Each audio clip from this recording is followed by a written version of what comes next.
My dad's always been a complete and total awesome fucking badass. When he was young, he used to be in a motorcycle gang. He smoked and drank, had many girlfriends, which is very unusual for an Asian man at that time. He was 6 feet tall, built, cut, handsome, and getting into fights all the time. First with fists, then knives, and eventually all of his gang friends had samurai swords. And as a young kid, I could never compete. I was shy, bookish, I had very low self-esteem, and I was pretty fat. I weighed about 75 pounds more than I do today. And I always felt like I could never measure up to him. We were polar opposites, and it took me a really long time to bond and connect with him. And how I did that was through 2 ways. First, through basketball. I would go to and watch Laker games in the living room with him every night, and I would cheer on the Lakers because that's what my father cheered for. And second was from fishing. My father had always taken me fishing ever since I was a kid. We started off to the pier. We would just fish, and we wouldn't catch much because the ocean was too dirty in Los Angeles. And we'd move on to the lakes. We'd wake up really early and throw worms on hooks and catch tiny little fish that weren't really worth eating. We then moved on to the beach, where we dig for sand crabs and use those as bait before we cast off into the ocean.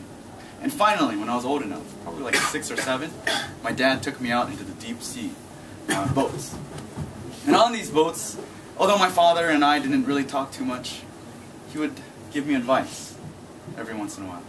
And we've all heard the common phrase, there are plenty of fish in the sea.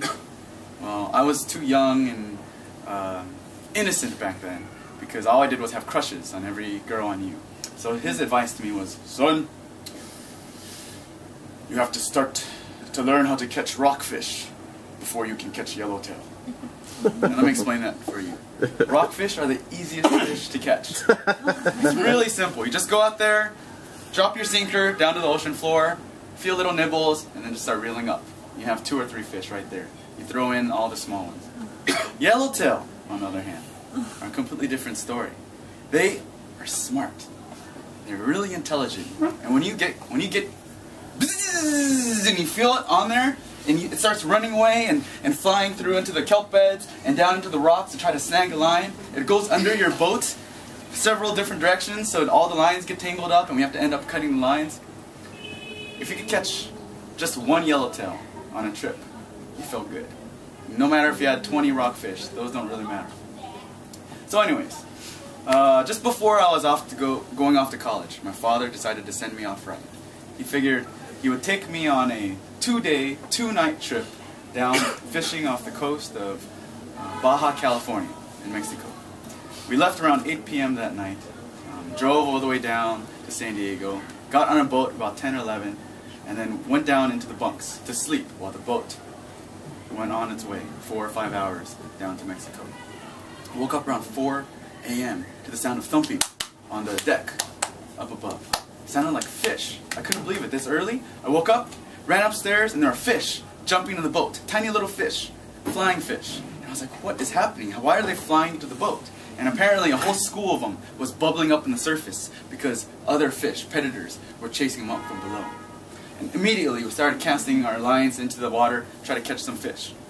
A lot of mackerel, a lot of barracuda, nothing really good. We were looking for the yellowtail, but alas, by the end of the day, all I really had to show for it was a pretty hefty sized lingcod, which is not as thick and fat and meaty as a yellowtail or tuna, but it's pretty decent size. It's pretty long, maybe 2.5 feet, 3 feet, 35, 40 pounds. And then they started the weighing. Now, on every boat, there's what's called a jackpot.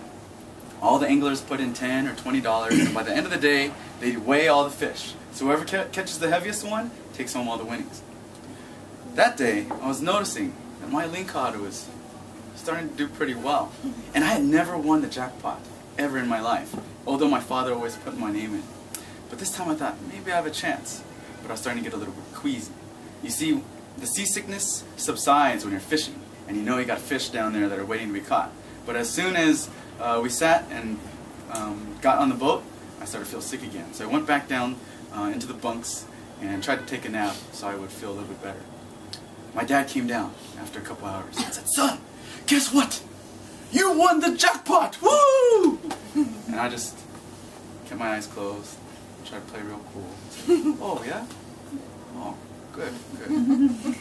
But inside, I was like, yes! Yes! Oh, I finally got it! I felt so good. The next morning when I came upstairs, my dad still had this huge proud look on his face. All the other fishermen were starting to come up to him, even though they ignored him the day before. Now they're asking him for advice. It's like, hey, so what kind of bait are you using? What weight line do you use? And I heard my dad mention a couple of times when he thought I wasn't listening. Yep, I've been taking my son out fishing ever since he was a little kid. I felt really good. The second day we went out, we would ride to another place, drop anchor, and start fishing again. Try to find a hot spot, lift anchor, go find another place. A pod of dolphins, hundreds deep, would swim past us. And just being on the ocean can be a soothing and calming feeling. By the end of the day, I managed to catch another pretty decent sized lingcod, about the same length and weight as the day before. But I didn't even think about the jackpot, I didn't care. So I went inside, had a burger, and then decided to take a nap in the galley. When I awoke, my father was sitting beside me with another grin on his face. Son, you got the jackpot again! Can you believe it? I really couldn't believe it. It was like a dream. This doesn't happen. 2 jackpots in a row. It wasn't a fluke. And I was like, you know, making my father proud. And I started to actually think about the winnings. Calculate it. And I thought, that's about $500. What could I do with $500? I could buy a whole new video game system and several video games. Oh, I was getting really excited. And then as the boat was coasting back into the harbor, I was outside with my father, just enjoying the salty air. And my dad, with his arms crossed, gazing out into the ocean, said, Son, at the end of the day, when you collect your winnings, I want you to give it back to the deckhands as a tip. What? What'd you say, Dad? Oh, you heard me. It's not the money that matters. It's the experience. We had a really good time, and they made sure we had a good time, so they deserved the tip. And I couldn't believe it. I was like, Dad, that's a lot of money. I mean, I just won. And my dad finally looked at me with an annoyed look and said, all right, how about this? We'll split it in half. You give mine as a tip, and you do whatever you want with yours. And that was the end of the conversation. For the rest of the ride back to the harbor, I was stuck with this difficult dilemma. What should I do? Disappoint my father or video games? It was really tough. But at the moment those deckhands handed me that wad of cash, I very reluctantly folded it and gave it back to them. They looked shocked. I was shocked.